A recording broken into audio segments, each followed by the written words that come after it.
Já coloquei a programação no chat, tá?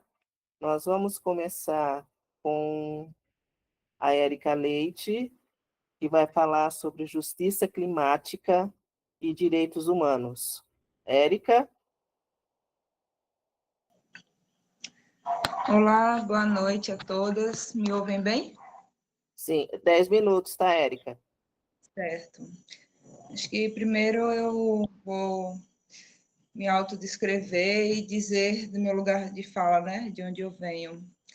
Me chamo Érica, meu nome ancestral, né? Minha digina, sou candomblessista, Monanhafim, Baranulá, Tinjó.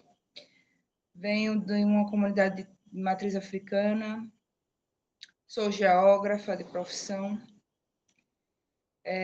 Estou caracterizada, né, com óculos de grau transparente, camisa verde estampada, dreads sintéticos e batons vermelhos. A resistência sempre. Nesse lugar de fala, né, eu coordeno hoje aqui em Sergipe, junto com outras lideranças mulheres negras também, o Fórum de Povos e Comunidades Tradicionais aqui de Sergipe, a qual a gente tem mulheres, né, marisqueiras, quilombolas, extrativistas, mangabeiras, enfim. E aí esse convite de Sil, ela foi um convite muito importante, porque eu venho, inclusive, da Conferência Nacional de Meio Ambiente, que ocorreu agora, no mês de maio, aí em Brasília, e o quão foi importante e necessário a participação de nós mulheres, inclusive na inserção das políticas públicas. E a justiça climática, ela vem, né, com um grito de urgência, principalmente para as mulheres negras que estão inseridas nos territórios mais potencializados, inclusive de fragilidade, de vulnerabilidade, porque a gente percebe, né, dentro de várias tragédias e calamidades que já vêm acontecendo e sendo anunciadas, inclusive, né, quem é que está no ponto focal somos nós, as mulheres periféricas, seja na cidade ou no campo, e os processos, inclusive, né, dessa economia colonialista que ainda insiste em nos dizimar, ela persiste principalmente nas comunidades tradicionais. Então, trazer esse momento agora de reflexão é trazer a importância de como a gente precisa estar inserida nesses espaços, precisa dar voz e precisa propor efetivamente políticas públicas para que a gente possa avançar. E essas propostas, inclusive, que vão sair aqui nessa conferência livre, elas vão ser basilares para que a gente referende nas nossas participações em Brasília. Sil falou muito bem, aqui em Sergipe, alguns municípios estão organizando, outros não. Aqui na capital de Aracaju já houve a conferência, eu participei, estou como delegada pré-estadual, mas é impressionante a ausência, inclusive, de participação das mulheres negras, da invisibilidade, inclusive, que as instituições públicas ainda têm nesses espaços. Então, trazer esse momento de fala, trazer a importância, inclusive, de vocês aqui, inclusive dizer que essas ausências, inclusive, de participação, fazem com que a gente, inclusive, retroceda, como a gente está vendo aí nesses espaços de poder, que é a própria PL da devastação, que muita gente ainda não tem conhecimento, muita gente ainda não está ciente, mas o quão destrutivo é isso para a vida de todas nós, inclusive nós mulheres que não necessariamente vivemos em comunidades tradicionais, né? Ou, quiçá, outras comunidades, porque, por exemplo, vou citar um exemplo aqui do meu estado, Sergipe, uma ação como essa, de uma PL que pode ser aprovada, tem impactos gigantescos na vida, não só de quem está na capital, como quem está no extremo sul do estado. E aí, essas decisões são decisões colonialistas, estratégicas, né, dos homens brancos, para que no ápice de toda a destruição que já está acontecendo, eles possam avançar ainda nesses territórios de vida que são preservados. Então, é importante que a gente desenvolva essas estratégias de como a gente vai conseguir combater, como a gente vai conseguir se fortalecer, mas principalmente como a gente ainda precisa dizer o óbvio, que tem muitas comunidades, seja urbanas ou não, que ainda não têm o básico, que é, por exemplo, esgotamento sanitário. Que isso é lutar, sim, por justiça, que isso é lutar, inclusive, por defesa, né, do nosso meio, que é nosso território. A gente vem, inclusive, num ciclo de grave, inclusive, né, que muitas de vocês que, inclusive, estão no Sudeste, estão sentindo de forma mais latente, seja o clima, né, do frio extremo ao calor, né? Aqui a gente está no Nordeste, as chuvas não chegaram, né, no tempo hábil, e quando chegaram, chegaram com muita intensidade, afetando inclusive os pequenos agricultores e pequenas agricultoras, que em sua maioria também são mulheres e homens negros, né? E inclusive impactando a economia. E aí, falar sobre justiça climática é falar sobre o quão a gente está diretamente sendo afetado, sendo inclusive se autodestruindo nesse processo de uma sociedade que não tem precedentes e que, inclusive, pensa, né, dentro de uma lógica capitalista de autodestruição. Eles não se importam com amanhã, eles não pensam nas gerações futuras, eles não pensam, inclusive, nas nossas ancestrais que lutaram, né, por estarmos aqui. Então, nós, enquanto mulheres negras, nesse sul global, precisamos determinar, né, a importância da defesa, não só que eu não considero como meio ambiente, eu considero como natureza, porque nós não somos meio, nós somos inteira. E aí, a partir daí, esses enfrentamentos que a gente vai fazer, colonialistas que estão sendo, né, degradando não só a natureza, mas o nosso próprio corpo. E aí a gente fala, né, do racismo ambiental como um ponto focal dentro de como a gente vai observar essas lideranças que, por exemplo, gestam e governam, né, esses territórios, e como, inclusive, a gente também percebe a ausência da nossa voz, da nossa participação nesses espaços. A gente tem, inclusive, né, vou trazer um pouco da realidade daqui em Sergipe, porque é uma realidade que eu acredito que é a realidade de muitas de vocês. A gente tem enfrentado aqui no nosso estado um avanço gritante, né, da rede empresarial, da cassinicultura, destruindo territórios de vida, que são os manguezais para as marisqueiras, que são mulheres negras, avançando, inclusive, no desmatamento, com o pseudo-discurso do desenvolvimento sustentável, né? Que sustentabilidade é essa? Que destrói vidas, que destrói natureza, que destrói modos de vida ancestrais. Então, é preciso que a gente também compreenda que discurso é esse, que falácia é essa que está sendo dita, né? Do que é, inclusive, esses novos nomes, do que é um carbono verde, do que é, né, esse recurso de que você pode comprar, poluir e, ao mesmo tempo, pagar para poder poluir mais, né, com esses discursos desse neocapitalismo que vem tentando moldar, né, ou minimamente enganar as pessoas, ludibriando e avançando nessas autodestruições. Então, acho que a gente, enquanto mulheres negras, temos esse espaço hoje importante de tomada de decisão, de formulação de políticas públicas, de construção, inclusive, e ainda digo mais, de avanços de demarcação dos nossos territórios de vida, seja, mais uma vez, né, os territórios nas comunidades de vocês, urbanas ou rurais, seja inclusive nos efeitos, inclusive, desse clima que tem, né, cada vez mais demonstrado o quão a gente vem sofrendo. E esse ano específico, a gente tem um momento muito crucial. Para além da Conferência de Política para Mulheres, a gente tem a COP30, que vai ser também em novembro, a gente tem a Marcha de Mulheres Negras. Então, esse ano aqui no Brasil é um ano muito importante para que a gente protagonize esses espaços. A COP30, que vai inclusive reunir grandes petroleiros, grandes banqueiros do mundo todo, né? E que vem inclusive trazendo grandes polêmicas nesses espaços, inclusive de participação popular. Então, trazer inclusive esse olhar para a gente ficar atenta às movimentações, não só na nossa cidade, mas também no estado, é referendar, inclusive, que a gente precisa atuar, que a gente precisa lutar e que a gente precisa, inclusive, muitas vezes, gritar.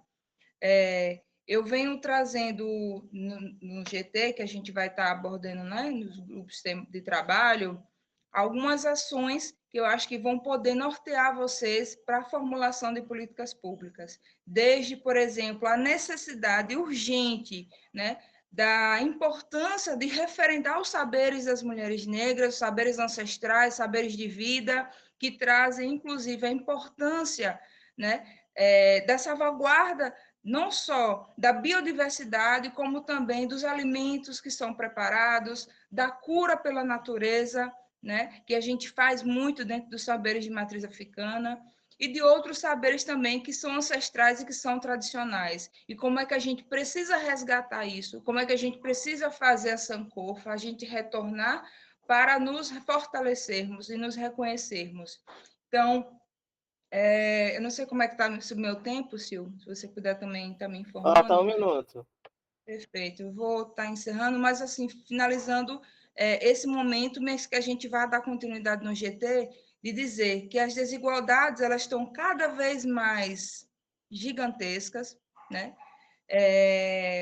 O racismo, ele cada vez mais se banaliza, de certa forma, dentro de uma sociedade, aqui em Sergipe, tenho certeza que em todos os estados aqui do Brasil, que a gente percebe, e os históricos de injustiça, principalmente no meio ambiente, né, que mais uma vez eu não considero como meio, considero como inteiro, ele vem se alastrando. Então, que a gente possa aprofundar esse debate, que a gente possa aprofundar as propostas e, acima de tudo, que a gente possa fortalecer e se fortalecer na relação direta entre a natureza e o eu.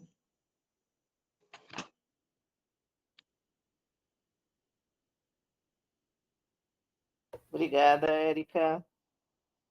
Nós vamos passar rapidamente, por causa da questão do tempo, para Tida, que vai falar sobre direitos humanos e saúde da mulher negra. Tida, 10 minutos, tá? Tida? Oi, me ouvem? Sim, te ouvimos. Ai, olha, daqui está dizendo, não estou conseguindo abrir a câmera, tá? Então, vou falar, vocês vão me ouvindo, né? Bom, tenho 10 minutos para falar sobre saúde da população negra, né? Então, vou me autodescrever, apesar de vocês não estarem me vendo, sou uma mulher negra, de cabelo curto, estou usando óculos, e estou de marrom, hoje, com uma blusa marrom, porque aqui no nosso estado sagrado está frio, né? Está muito frio. Então, a gente está aqui com um problema de tá todo mundo capotado. Bom, enfim, falando de saúde da população negra em 10 minutos, falei para a Silvana que era só o título, porque é uma imensidão de coisa. Mas eu acho que o que eu posso fazer é... Abriu. Oi, gente. O que eu posso fazer é levantar alguns dados que possa provocar essa discussão desta conferência. Né? A gente, já que nós estamos aí pensando nessa conferência livre, quais seriam os temas relacionados à saúde e que pautam a questão da saúde da mulher na questão da Conferência das Mulheres, né, de gênero. Então, se a gente vai pensar na Conferência de Gênero, eu poderia estar aqui falando da saúde da mulher, das doenças prevalentes, que a gente já sabe, né, que acometem a população negra como um todo. Eu poderia estar falando, mas que eu não vou falar, né, que a gente, todo mundo já sabe, mas de dizer, mais uma vez, a partir dessa conferência, que ela possa também ancorar e mobilizar a questão da política integral de saúde da população negra, né, que tá com dificuldade, que não avança, né, que as discussões caminham e retornam para trás. Então, coisas importantes da política, que, por exemplo, a implementação da política de saúde da população negra. Como é que a gente vai implementar isso? Né? Como é que vai implantar onde não tem? Como que essa conferência de mulheres pode ajudar a estimular nisso, pensando que vou pegar, pela fala da Érica, que é a questão, por exemplo, do racismo ambiental que a gente está vivendo, né, em torno da emergência climática. E tudo bem, o racismo ambiental, a gente sabe que ele traz fatores sociais, né, e outras questões, como a Érica já colocou muito bem aí, né, o avanço da especulação imobiliária, né, o corte do desmatamento excessivo, sem regras, sem pensar. Mas como é que essa emergência climática que a gente está vivendo agora, né? Como é que ela afeta diretamente nós, mulheres, pessoas negras, e aí a gente olha para isso como um racismo ambiental. Por quê? O racismo ambiental, ele traz todas as questões que a gente vem discutindo sobre o racismo estrutural e o racismo institucional. Mas uma questão importantíssima que não está sendo discutida e que a gente começa a fazer um estudo na Unicamp, né, e esse estudo está começando a partir de uma ginecologista, uma obstetra, do CAISM, né, e já tem uma organização internacional, tem outros países já começando a fazer um estudo, e o que a gente viu, né, nos primeiros dados de indicadores aí. A universidade, a emergência climática, o calor que a gente está exposto, ele mexe diretamente com a questão da hipertensão arterial. E o que os dados trouxe?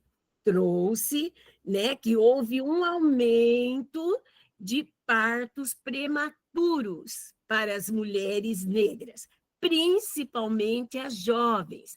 Por quê? Elas estão, em função desse ambiente muito mais calor do que frio, além de outros desastres, né, ecológicos aí que a gente está vendo, ambientais, mas a intensidade deste calor ele tem afetado diretamente a saúde da população negra, que tem como prevalência a hipertensão arterial.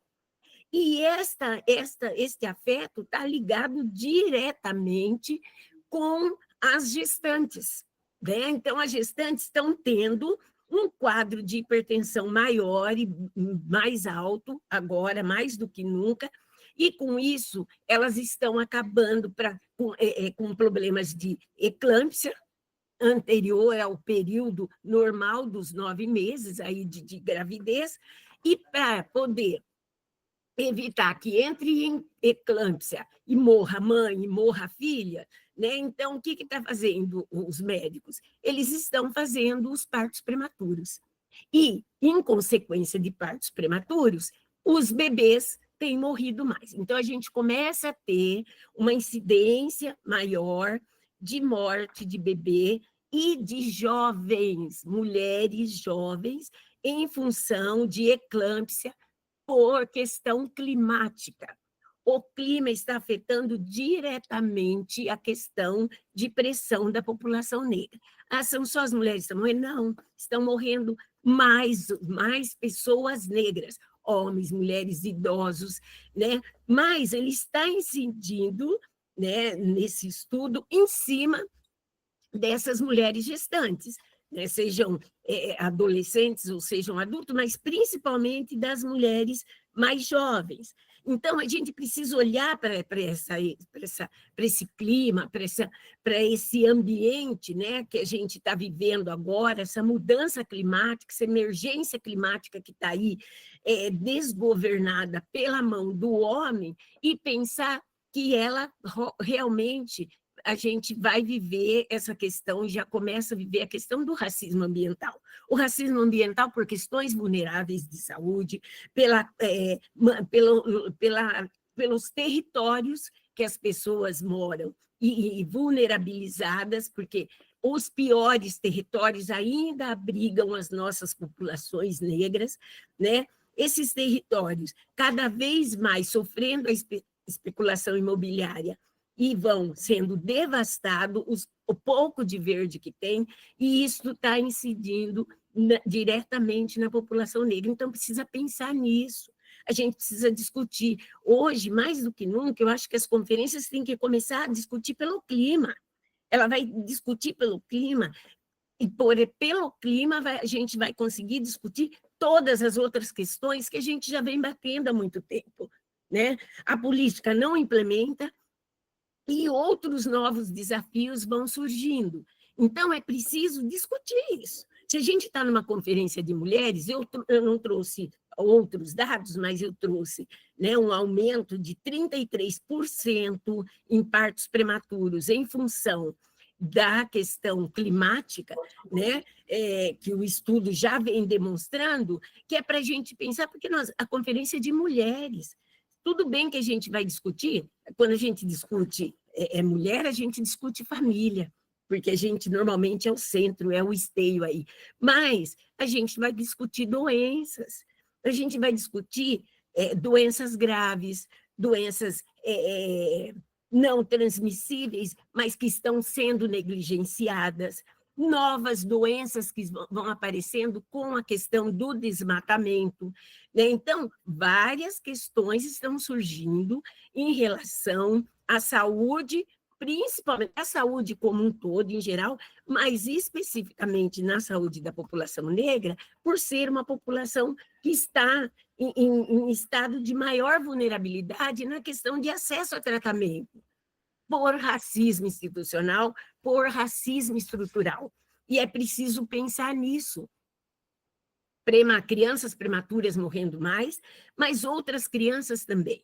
A gente está no momento de uma crise, é um tempo sazonal de doenças respiratórias, e quando você chega nos hospitais que estão superlotados com doença respiratória, se a gente olhar o entorno, a gente vai ver que o maior número de crianças com doença respiratória são crianças negras, né? E as mães ali e com dificuldade de acesso, porque cada vez mais difícil, o desmonte do SUS, ele vem atropelando cada vez mais a questão de saúde em geral, e principalmente a questão da saúde da população negra, que é uma saúde que a gente está discutindo que ela tem que ser focalizada, ela precisa para trazer equidade, e a gente não está conseguindo, né? Não consegue em função disso, e agora, para ajudar, a gente ainda tem mais esta questão.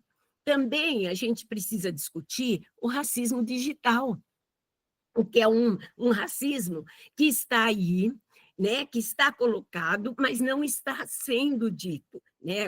Os algoritmos aí, eles têm trabalhado no sentido de identificar, por exemplo, população negra em atendimento, principalmente em serviços privados, né? E na identificação, quando eles pegam os dados da gente e utilizam esses dados, identifica raça, cor, o que acontece? O atendimento começa a ser um atendimento com mais difícil acesso, com negação de processos, com negação de autorização de exames. Então, a gente está vivendo uma série de questões que já estavam postas dentro da política integral de saúde da população negra, mas que agora elas estão sendo evidenciadas. E aí, quem é que vai ser mais prejudicado? Normalmente, é a população negra, e quando a gente vai fazer interseccionalidade, é a mulher negra, pobre, mulher, né, de gênero, negra, de raça, pobre, de classe, né? E aí a gente completa, né? Principalmente a mulher negra, que é a mulher, tende a ser uma mulher mais gorda, então é a mulher gorda, e a gente vai fazendo a interseccionalidade disso.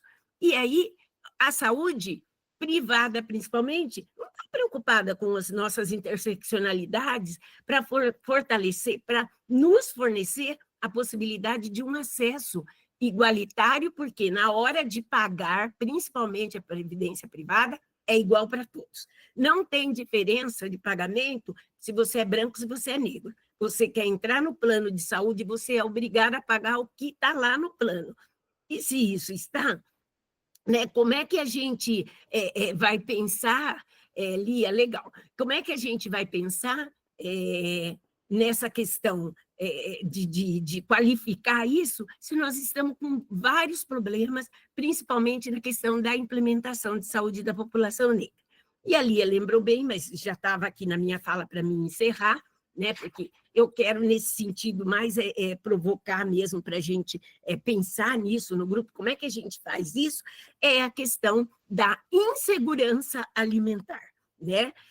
Por quê? A gente tem e traz historicamente uma alimentação com ancestralidade, que é uma alimentação saudável, que é uma alimentação que era cuidada, né? Uma alimentação que é partilhada e que os nossos ancestrais trouxeram isso lá do nosso continente e as pessoas comiam e se alimentavam bem e tinham muito menos doenças prevalentes do que tem agora, apesar da dificuldade de saúde lá atrás, né? Mas a gente tinha essa valorização. Hoje a gente está com a periferia, a grande população negra vivendo perifericamente, em espaços extremamente pequenos, sem condições de ter, por exemplo, uma horta no fundo do quintal, né? Um espaço de quintal que possa ter lá uma galinha, que possa ter uma alimentação mais saudável,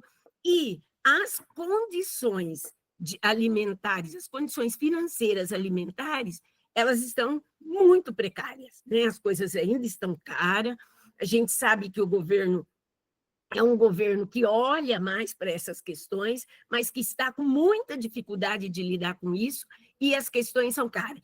Sempre lembrar que com essa questão de dificuldade da gente poder não ter condições de plantar, né, de colher, de ter alimentação, de ter essa alimentação familiar, né, de casa como era antigamente, como a gente tinha, porque tinha espaço, tinha quintal, hoje a gente não tem, hoje as pessoas moram num cubículo, mal sai na porta, está na rua, né?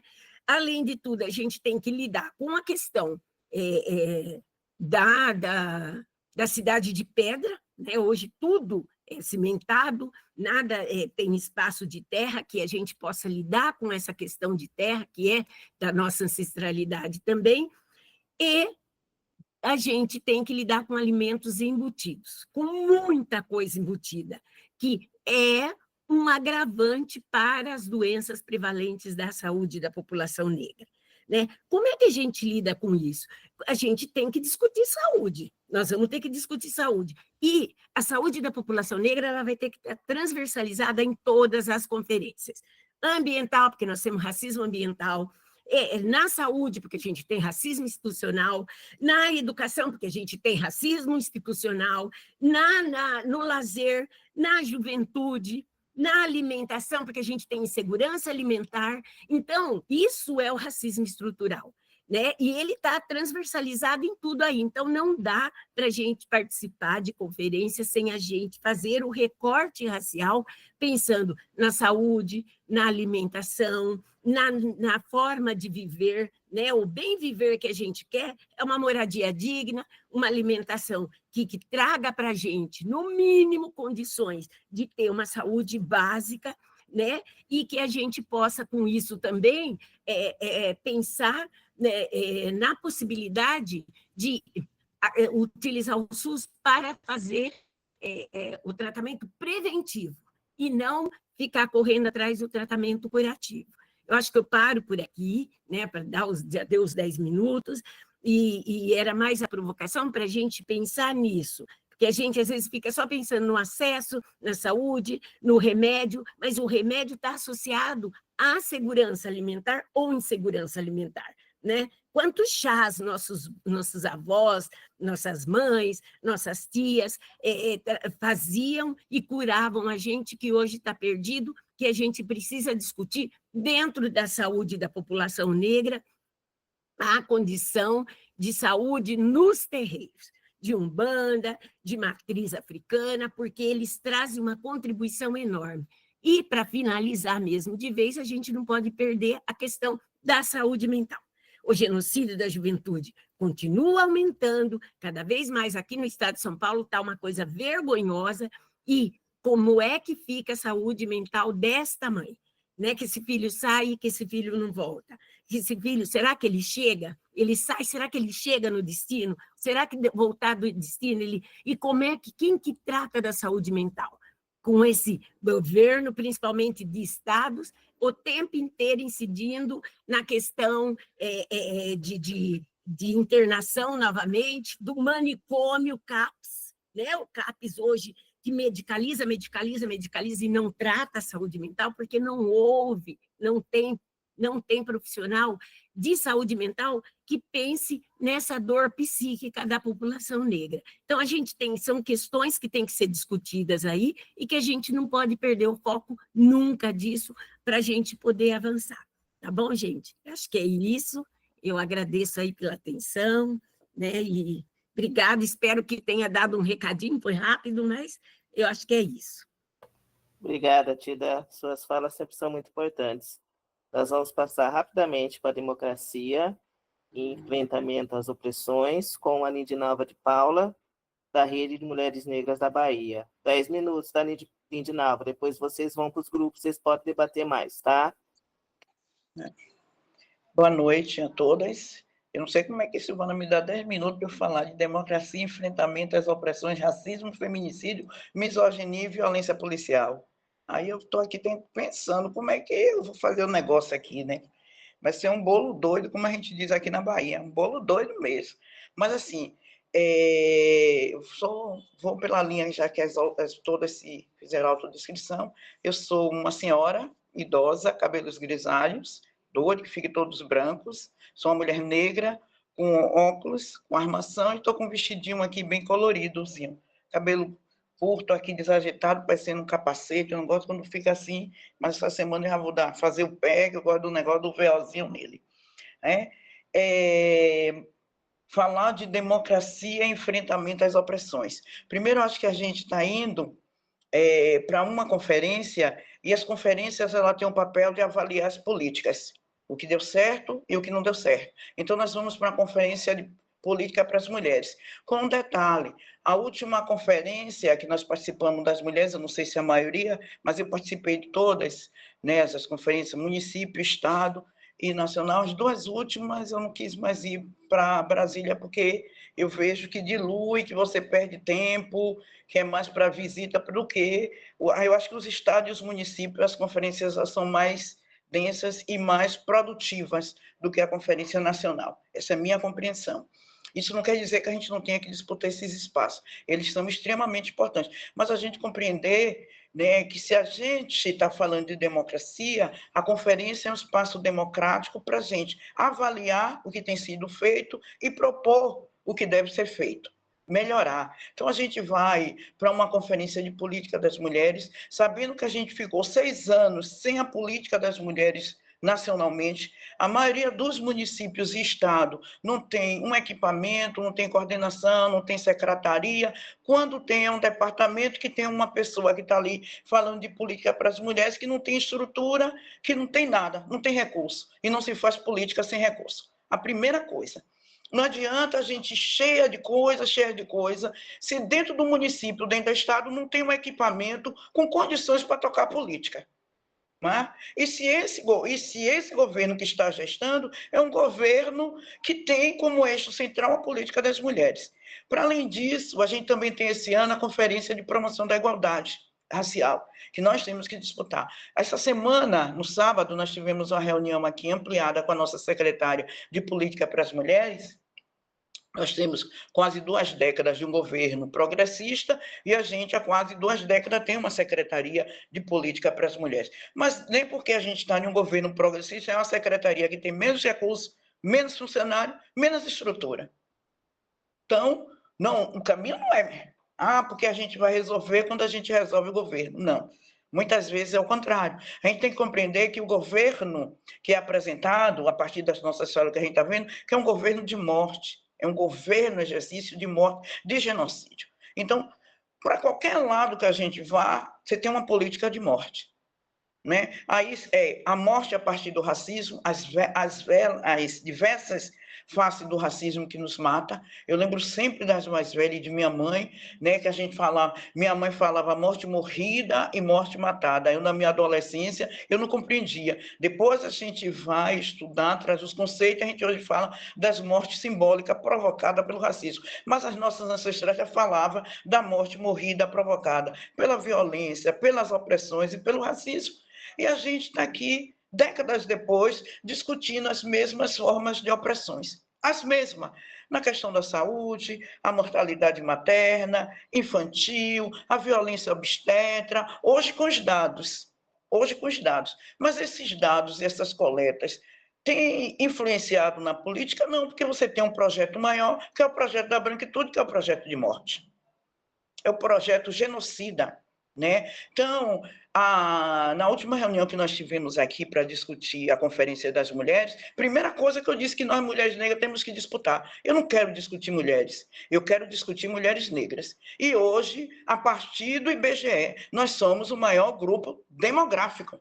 Não quero vir com esse discurso de que somos mulheres, somos iguais, direitos iguais. Não quero, não cabe mais. Não quero falar de igualdade. Nosso discurso, todas é equidade. Tratar diferente aquelas que historicamente foram diferentes. Porque senão a gente vai sair de uma conferência com uma política igual para todo mundo. E a gente já viu que uma política igual para todo mundo é a gente que morre. Basta a gente compreender e ver a Lei Maria da Penha. Uma das melhores leis mundial, mas quem morre são as mulheres negras. Porque você não tem um eixo que desloca, você não tem uma política específica para quem morre, para quem é retirado da história, para quem não tem nada. Então, não dá mais para a gente, nem mesmo a gente ficar mulheres, eu nunca, nem fala minha nenhuma. Primeiro que eu não sou mulher, eu sou mulher negra. Qualquer lugar que eu for, eu sou mulher negra.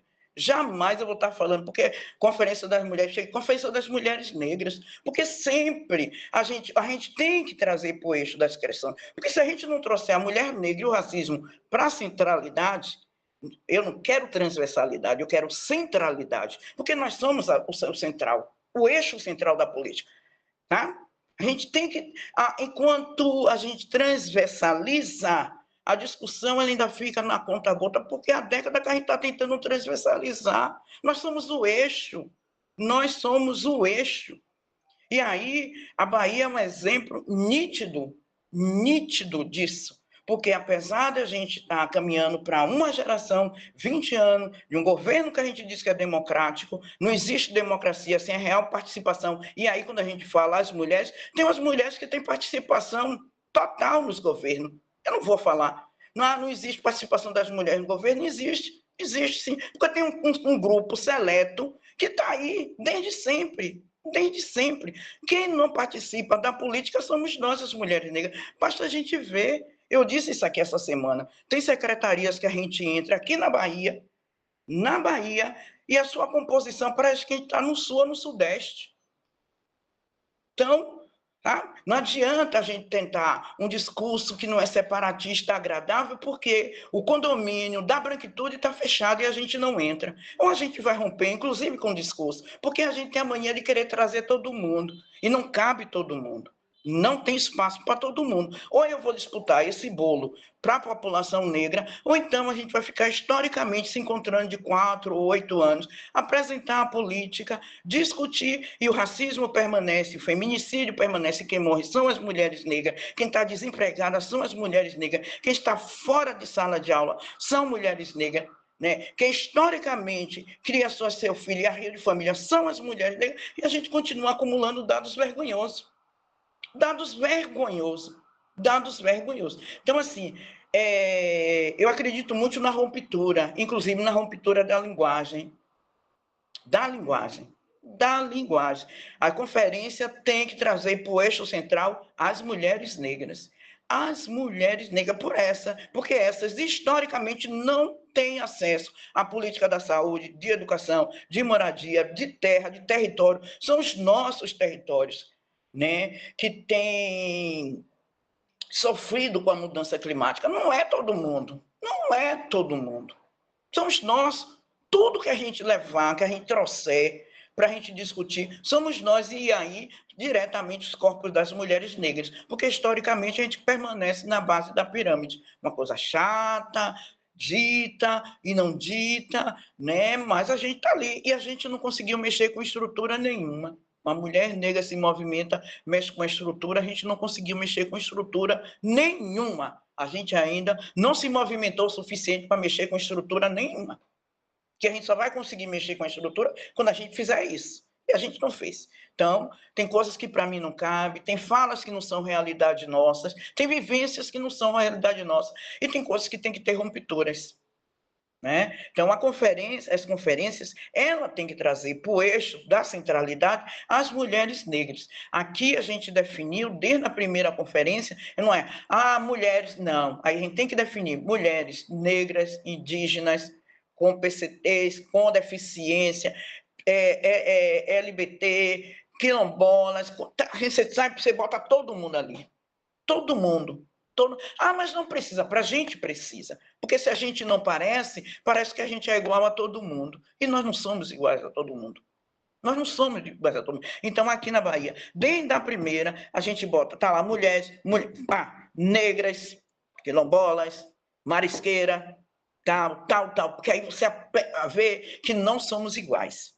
Que existe a diferença, e ser diferente não é ruim, muito pelo contrário. Ser diferente significa que tem que ter políticas diferentes para atender e para a gente tentar minimizar o que é o sofrimento, né, e a morte para nós, mulheres negras. Né? Se a gente vai falar de violência, se a gente falar de saúde mental, né, eu quero discutir saúde mental a partir do avanço das comunidades terapeutas, porque hoje as mulheres negras estão no uso abusivo de substâncias psicoativas, gerada a partir do racismo.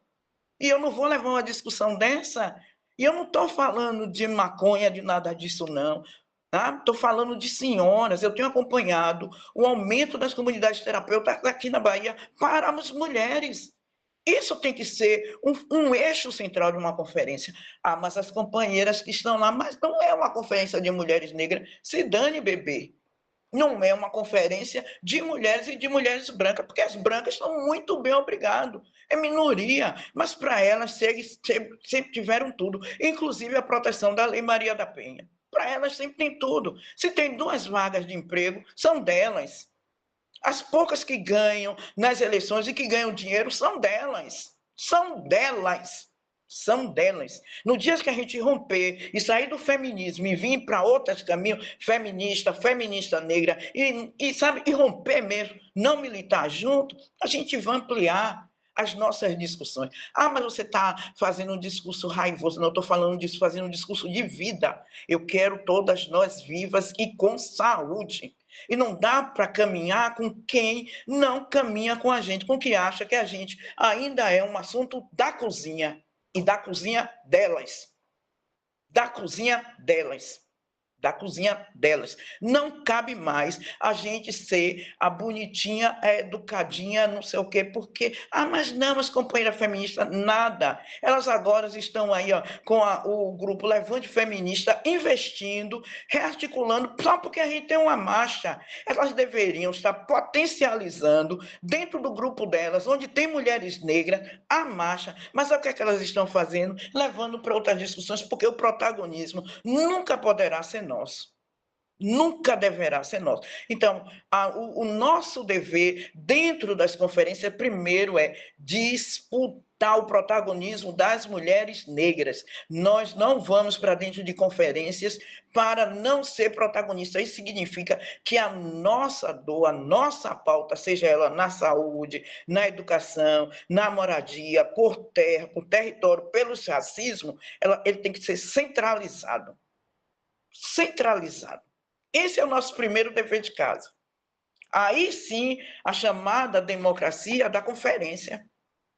A conferência está chamando para a democracia, sem a nossa participação, sem o eixo central, que somos nós, as mulheres negras, o maior grupo demográfico, a gente constrói, a gente vai para a disputa. E em conferência tudo vota, apresenta o tema e vote. Um minuto, Lindinalva.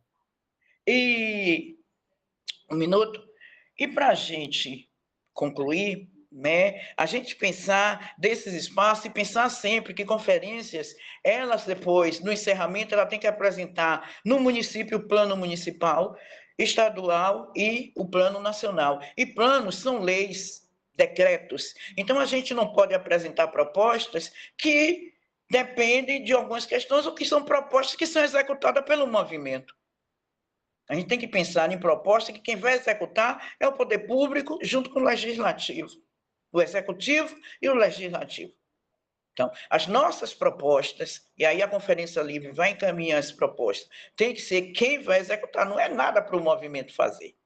Nada que o movimento possa fazer. O movimento agora vai avaliar o que nós temos enquanto política para as mulheres, e se não temos dentro do nosso município, né? E o que é que nós temos que melhorar no Ministério das Políticas das Mulheres. E para encerrar, eu acho que Silvana se lembra, a nossa primeira conferência, acho que foi com Nilceia, se eu não estou enganada. E nós saímos de lá com a deliberação que onde tem equipamentos, ou secretaria, ou departamento, ou coordenação, tem que ter como é que eu vou dizer? Uma superintendência específica de mulheres negras. Por exemplo, o Ministério, ele tinha que ter uma superintendência específica de mulheres negras. Isso não é da pasta da CEPROM, não. É de lá, porque somos nós essa tal dessa base. É para nós que tem que ter uma política. Enquanto não tiver a consciência de que nós... E isso não é privilégio, não. Isso é aquilo que nós mulheres estamos chamando de início de reparação. Início, porque o que esse Estado tem que reparar, e reparar para as mulheres negras, é em número. E dentro da conferência também, a chamada, está lá, democracia e reparação. Eu disse também recentemente que elas não sabem nem o que está falando por reparação, que reparação não são políticas de ações afirmativas de conta-gota, que um governo chega e desmancha. Então, que a gente fique muito bem atento, que a gente dispute os nossos corpos dentro dessa conferência das mulheres e dentro da conferência de promoção da igualdade. Cada uma de nós, cada um traz a sua história, a sua bandeira, que são muitas bandeiras de luta, e todas as bandeiras de luta, nós, mulheres negras, estamos à frente. E é isso que a gente vai fazer, e tem que fazer dentro das conferências. Obrigado, desculpa. Não tenho desculpa de nada, não, Lindinalva. Muito boa a sua fala.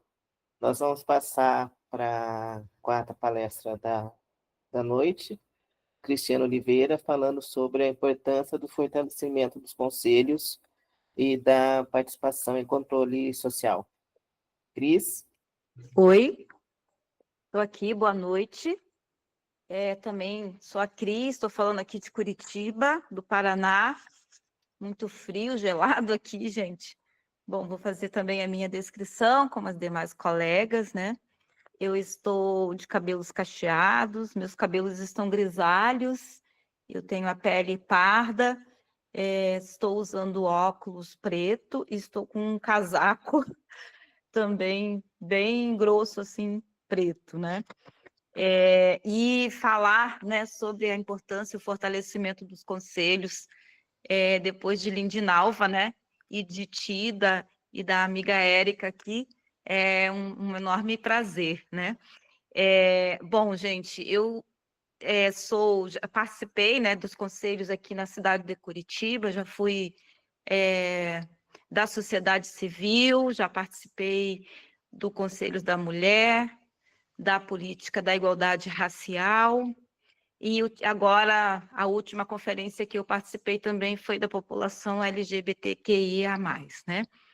E vejo que a gente precisa dessa mobilização e participação da população, né, nos conselhos que existem por aí afora. A gente precisa dessa representatividade, né, do Conselho da Mulher. A Lindy falou muito bem da mulher negra, para falar, né, sobre as nossas questões sociais aí, porque somos nós que precisamos levar essas pautas, né, para a gestão pública. Também falando aqui que existem os conselhos municipais, né, de educação, de saúde, enfim, né, do meio ambiente, da população LGBT, e é um dever aí que eu me refiro assim à sociedade participar e também fiscalizar, né, esses conselhos, estar presente aí nessas entidades para que a gente possa aí ter vez e voz, porque somos nós que vamos levar as nossas demandas, né, o nosso grito, as nossas dores para esses espaços, né? A gente precisa ter essa disposição de estarmos lá, né? Não é um espaço sadio, infelizmente, é um espaço, né, que muitas vezes a gente encontra os entraves aí das políticas partidárias, que geralmente querem, né, não levar a sério as nossas propostas ou fingem que não ouvem, né, as nossas demandas, mas a gente precisa estar lá e colocar a nossa voz, né, nesses espaços. Também vejo que muitas pessoas, infelizmente, não conhecem, né, o que é o conselho. Também isso é um desafio que a gente precisa enfrentar aí nessa sociedade. Há um desinteresse também da população por falta também de conhecimento desses espaços, né? E aí acredito que nós que estamos nessa luta precisamos angariar mais pessoas, mais mulheres, né? Levar mais conhecimentos para que a população possa ter acesso e participação nesses locais, né? Vejo, a Silvana falou aí, como um controle social, né? Somos nós, né, que temos que estar lá, é a população que tem que estar lá, gritando, falando, né, e acompanhando, fiscalizando de perto os recursos públicos, né, porque não existe também política, né, sem financiamento, a gente não consegue nada, né, sem o financiamento, sem o dinheiro para que a gente possa conseguir aí fazer acontecer a política pública. Também quero falar aqui um pouquinho da minha experiência aqui em Curitiba. Em 2022, nós tivemos, na pandemia mesmo, a conferência, né, da igualdade racial, e uma das coisas que foi colocada era que a gente tivesse um centro de referência para o combate ao racismo aqui na cidade de Curitiba. E o ano passado, uma das vereadoras eleitas do PT, a Georgia Prates, ela conseguiu uma ementa parlamentar e a gente conseguiu colocar aqui o CREAFRO, né, que é o Centro de Referência no Combate ao Racismo, Enedina Alves. E a gente tem começado, né, um trabalho aí, não é fácil, né, porque também a política da direita, né, não está favorável a nós, está sempre no entrave, falta de recurso, e essas coisas que a gente sabe que eles alegam, mas que por falta de vontade mesmo de política, eles não conseguem de fato concretizar e fazer um trabalho bacana, mas a gente está ali para cobrar, né? Inclusive, a gente recentemente tivemos aqui a igualdade racial, a conferência aqui na cidade, e a gente levantou isso, né? A gente precisa de dinheiro, de financiamento, o governo precisa colocar isso, né, para que a gente possa aí minimizar essas dores dessa população que tanto sofre esse racismo no dia a dia, né? E haja visto aí, alguém já falou, né, da violência, né? E essa semana a gente tem visto, por exemplo, nas comunidades, nas periferias, né? Na favela que a gente perdeu aí um rapaz, né? Numa dança, numa brincadeira de família, né? De pessoas de bem, digamos assim, e o BOPE invade, entra, né? E para onde que essas pessoas vão reivindicar a vida que foi ceifada, né? Aonde que essas pessoas vão procurar o poder público, seus direitos, né, enquanto mães que perderam seus filhos. Então, esse fortalecimento dos conselhos, né, a gente precisa estar ali atuando e trazendo essas demandas tristes mesmo, com muita dor, mas que a gente precisa trazer nesses espaços, né? Os governos, seja ele de esquerda, de direita, precisam ouvir, precisam estar aí atentos, porque a população está aí sofrendo, morrendo, né, sendo devastada o tempo inteiro, e a gente tem que estar ali para falar isso, né? Para estar à frente, né, desse direito que é nosso, mas que a gente precisa estar ali avançando com o nosso grito mesmo, com a nossa voz, com as nossas ideias, né? A gente teve momentos que a gente precisava criar, né, propostas para que mudasse algumas coisas, né, aqui. Por exemplo, na Prefeitura de Curitiba, através do Conselho. Então, a gente criou várias propostas que serão levadas aí para o Estado, né, que vai ser agora em julho, a conferência aqui estadual, e com certeza levar aí para Brasília. Então, eu estou falando aqui de Curitiba, mas que eu acho que é a realidade aí de todo o país, né, da gente passar por todas essas situações muito constrangedoras, né. E aí, o fortalecimento dos conselhos, né, a gente precisa capacitar mais pessoas também para estar participando disso, né, aprimorando esses espaços, investir nas formações nos conselhos que existem, para que a gente possa atuar, né, com mais legalidade aí a política. As transparências também nas informações, a gente precisa que essas informações cheguem, acessem, né, as comunidades quilombolas, as comunidades indígenas, as mulheres periféricas, né, para que elas possam também participar, ter voz nesses espaços da política aí. Maior divulgação, né, e mobilização, a gente precisa que as mídias estejam também aí favoráveis a nós, para que nós possamos aí alcançar, né, esses espaços, decidirmos aonde que vamos atuar, aonde que nós podemos falar, aonde que nós podemos, né, nos juntar aí nas políticas. Garantia da autonomia também, nós precisamos ter autonomia, né? Os conselhos, eles devem ter interdependência, tomar suas próprias decisões, né? Indiferentemente se eles estão no espaço da esquerda ou da direita.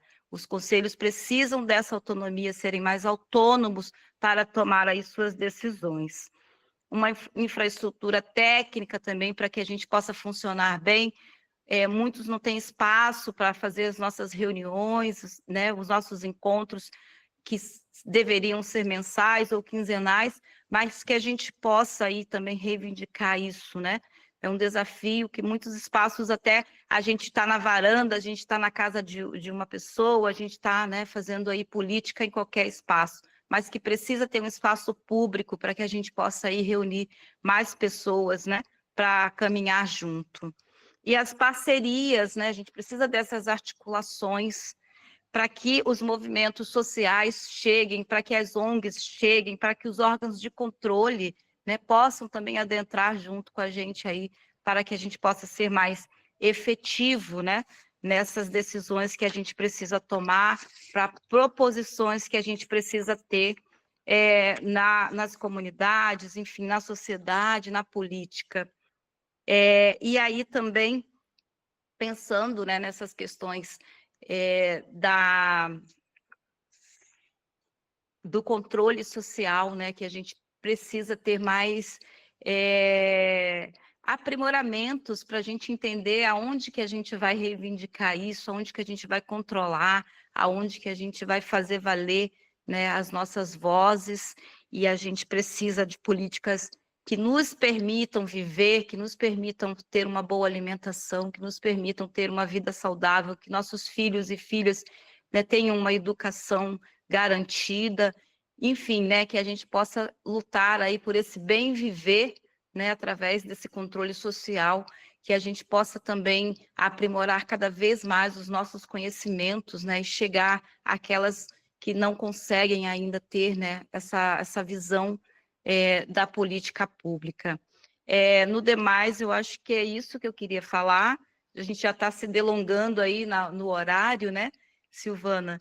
E gostaria de agradecer aqui, né, pelas companheiras e pensar, né, que esse espaço dos conselhos, esse espaço de conferência é da população, esse espaço é nosso, a gente precisa ocupar, falar, eles precisam nos ouvir. E a gente precisa estar lá apontando, reivindicando, avaliando, e tendo esse espaço, né, de que a gente precisa também propor, é um espaço propositivo, onde a gente pode propor soluções também, porque a solução vem do povo, não vem da política só, dos políticos, né? Eles propõem, mas a gente precisa também saber se aquilo cabe a nós ou não, né? Porque somos nós que estamos sofrendo todas as dores, somos nós que estamos lutando, né, aí para ter um lugar ao sol, digamos assim. Então, nós precisamos que eles nos reconheçam, nós precisamos estar lá, falar mesmo sem medo e sermos o que a gente quer, né? A gente precisa ocupar e estarmos lá e falar o que a gente precisa. E é isso. Um abraço para todas, para todos aí. Obrigada, Cris. Eu vou pedir encarecidamente para as pessoas que estão nessa sala para não esquecerem de assinar a lista de presença, tá, gente? Vou colocar novamente aqui no chat. É necessário que vocês assinem a lista de presença. Tá? Vou colocar aqui novamente. Quem tiver dificuldade, no final avisa, tá? Que a gente ajuda a pessoa a preencher, tá bom? Vou passar rapidamente para a Lidiane Quirino, que vai falar sobre direitos e políticas públicas. Lidiane? Olá, boa noite a todas. Vou me autodescrever, né? Eu sou uma mulher negra de cabelo bem curto, um tom acobreado. Eu tô com um brinco dourado de argola pequena e 2 brincos pequenininhos prata, com uma blusa de oncinha e com alguns colares, um com pedras brancas, uma correntinha dourada e um que tem um preto com um pingente de estrela do mar. Gostaria de agradecer muitíssimo a oportunidade e a confiança para poder estar falando nessa conferência livre, né? Ainda mais dentro do tema de políticas públicas, que é um nome e uma coisa que a gente fala o tempo todo dentro dos movimentos sociais, né? Sobre, vamos fazer uma política pública, tem que fazer política pública, mas afinal de contas, né? O que é a política pública? E é muito importante que a gente saiba e que tenha bastante lucidez sobre isso, para que esse espaço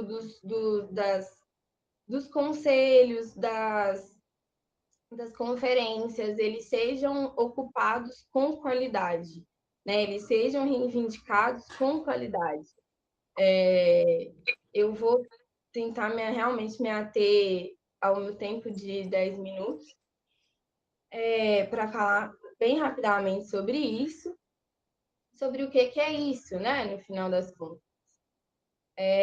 Políticas públicas, hoje no Brasil, ele tem 2 sentidos. Um sentido político, enquanto política pública, enquanto um processo de decisão, e sendo um processo de decisão, naturalmente tem conflito de interesse, né? Então, por meio das políticas públicas, o governo ele decide o que fazer ou não.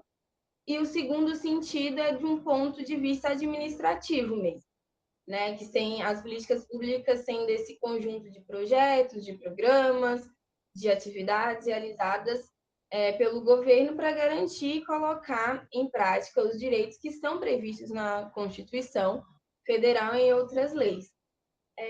o intuito da política pública, em última instância, são medidas dedicadas a garantir o bem-estar da população. E esse bem-estar ele está relacionado a diversas áreas, né? As áreas da saúde, de educação, de meio ambiente, de habitação, de assistência, de lazer, de transporte, enfim, elas devem contemplar, né, a qualidade de vida como um todo. E além desses direitos, que são os fundamentais, os que já estão garantidos, né, pela lei, outros direitos eles podem vir a ser garantidos pelas políticas públicas. Então, elas afetam, de fato, né, todos os cidadãos de todas as escolaridades, independente dos recortes que atravessam essas vidas, né? E elas surgem a partir da identificação de um problema. E esse problema pode ser uma carência ou algum excesso que existe, que vai estar existindo na sociedade. E a política pública é essa tentativa de intervenção para reduzir esse problema público. Quando eu falo que é uma carência ou um excesso, é porque, por exemplo, a gente pode ter muitas pessoas em situação de pobreza. Então, a gente está falando de uma carência, né? Está faltando às pessoas renda. Mas qual que é um excesso? Um problema que é um excesso? Por exemplo, altos índices de dengue. É um excesso, a gente está tendo muitos casos de dengue.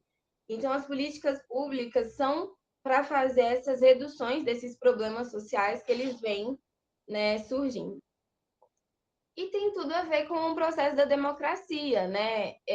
Com o processo democrático, né, do Brasil, a população passou a interferir, principalmente dentro dos âmbitos das políticas públicas, e as próprias responsabilidades e funções dos nossos representantes também se diversificaram muito com esse movimento, né? E as políticas públicas, elas existem tanto no âmbito do município, quanto no âmbito do estado, quanto no âmbito da federação, né? E hoje, basicamente, são 3 tipos, assim. São as políticas distributivas, que fazem, né, distribuição, realmente, de algum tipo de recurso.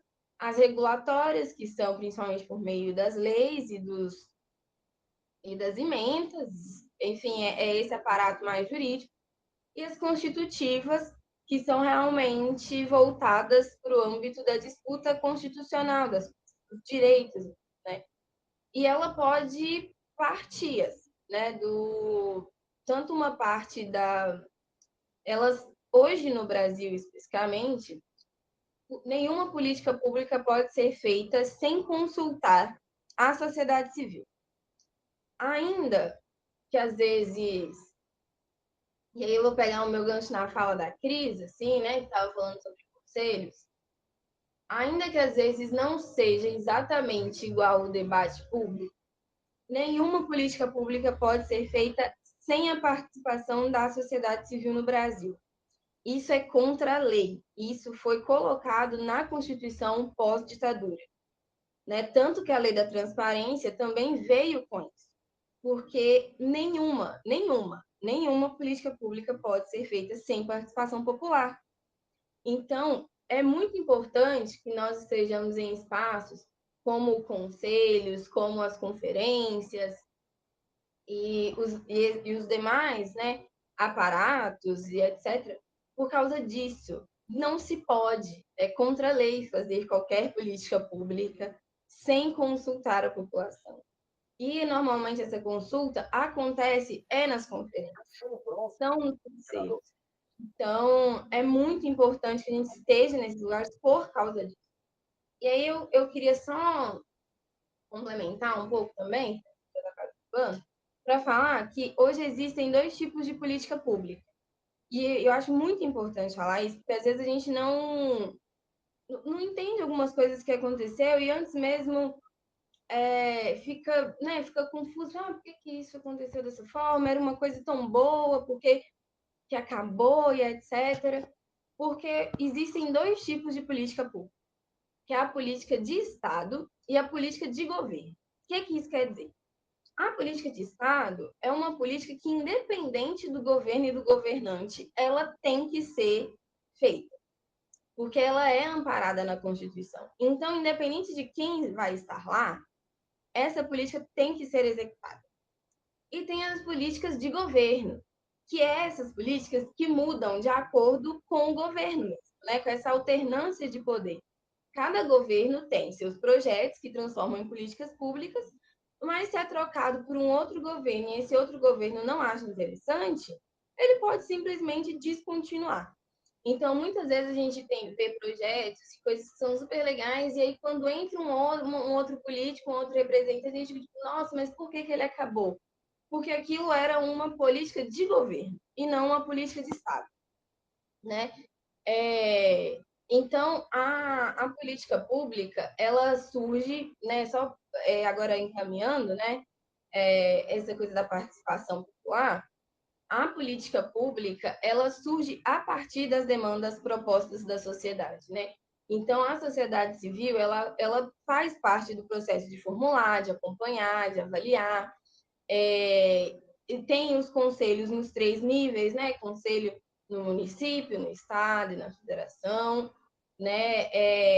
E a gente vive em um país que foi extremamente marcado pela colonização, que faz com que a política brasileira, né, ela é marcada ela é construída de uma forma a fazer com que a população não participe da sua construção, né? Que a população ache que só cabe a ela votar a cada 2 anos, né? E que a política pública só cabe ao governo.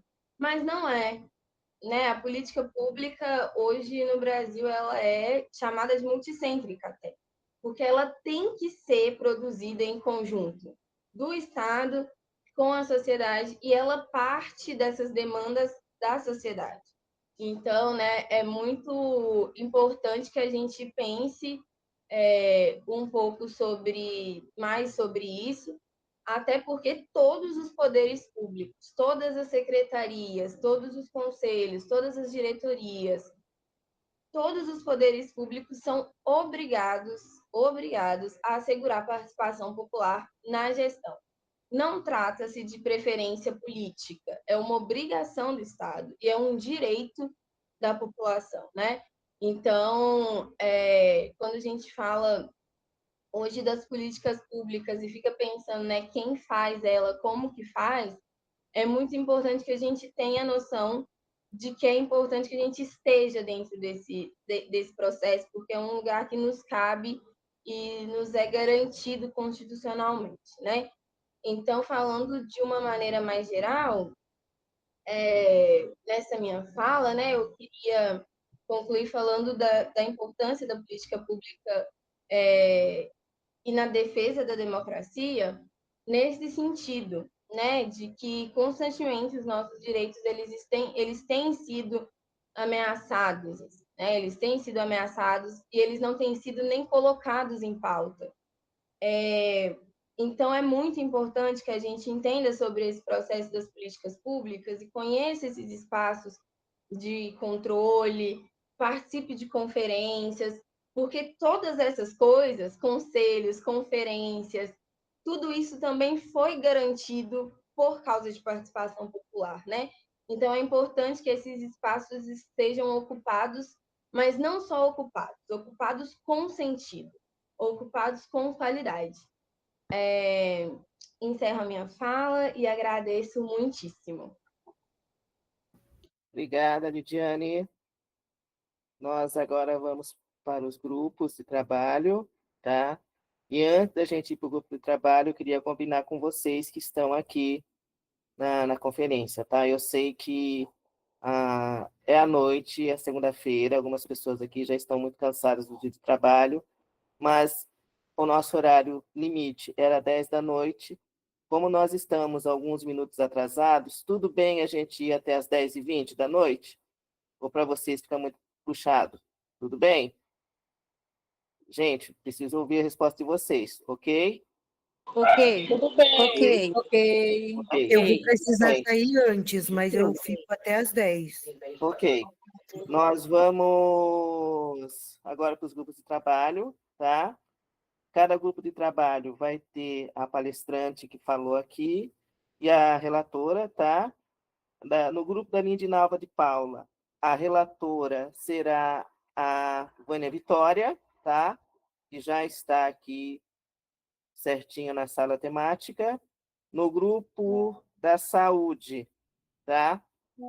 Está a Tida do Carmo, né? Aparecida do Carmo, e a relatora Eliane Helena Ferreira. No grupo. Ai, meu Deus do céu, cadê aqui? No grupo da Cristina, que falou sobre a importância dos conselhos. Está a Cristina e a relatora é a Dayana, tá? Dayana Trindade. E no grupo da Lidiane, que terminou de falar, é a Lidiane, e quem está como relatora é a Camila. Tudo bem? E no grupo da Érica, quem está de relatora é a Silmara.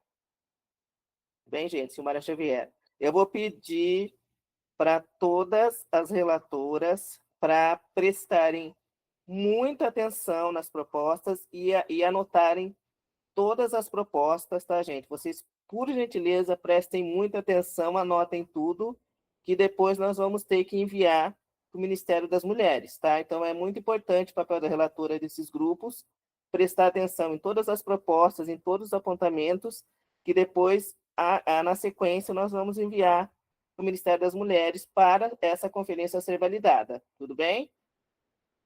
Então, nós vamos ter uma hora. Quantas propostas por grupo? Olha, saíram 6 propostas de cada grupo. Tudo bem? Tá? Tudo bem, gente? Tudo. Sil, Então, cada grupo vai trabalhar a temática. a temática que foi falada, Tá. que foi debatida, tá? Então, é muito importante que vocês prestem muita atenção. As meninas que estão na frente, né, que foram as palestrantes, já são mulheres que já participaram de conferências, podem, por exemplo, uma pessoa tem uma proposta, a outra também quer passar a proposta, pode juntar 2 propostas numa só, tá? Fazer um conciliamento, tá? Tida, tá? Lindinava, vocês que já têm mais experiência em conferência, vocês sabem como a gente trabalha dessa forma, então eu vou passar vocês para os grupos, tá?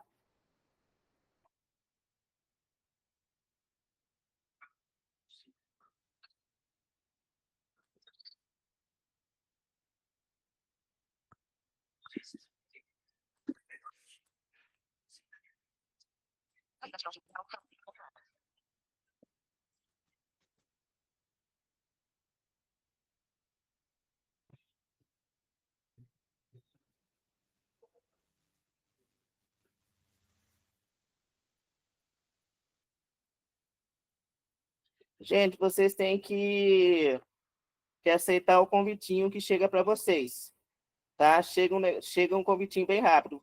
Por favor, entrar na sala. Vocês têm que aceitar para vocês serem inclusas na sala.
Bruno do céu, me ajude aqui no que eu